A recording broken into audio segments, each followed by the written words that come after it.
Thales, c'est 65 000 salariés dans le monde, dont 33 000 en France à peu près, sur 3 secteurs d'activité, 50% de l'activité dans le secteur de la défense, le reste se partageant entre l'aérospatial, l'aéronautique et la sécurité.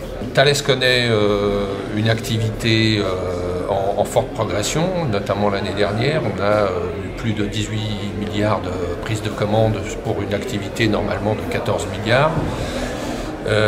Cette activité donc crée de l'emploi nécessairement. En revanche, les arbitrages qui sont effectués par la direction du groupe nous font penser que cette charge de travail qui vient des prises de commandes ne se traduira pas nécessairement par un niveau d'emploi que nous aurions souhaité, pour une raison simple, c'est que les contraintes financières, les objectifs financiers que se donne le groupe, en constante augmentation, puisque l'objectif est d'arriver à un chiffre, à un taux à 2 chiffres à l'horizon de 2017, pèse énormément sur toute la question des coûts, et donc des coûts de main-d'œuvre.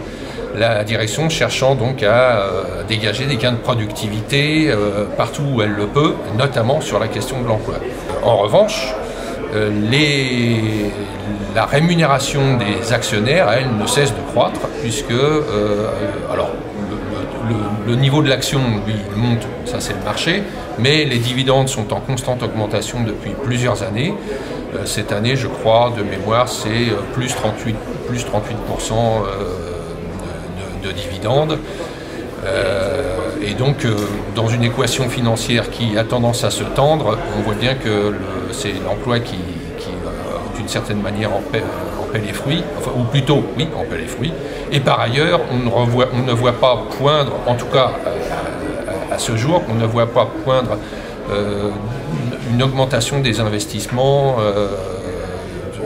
au niveau du groupe, même si comment dire, derrière le discours de la direction sur le niveau de recherche et développement se cachent des éléments qui n'ont pas grand-chose à voir avec la recherche et développement, mais avec une activité tout à fait naturelle dans le groupe.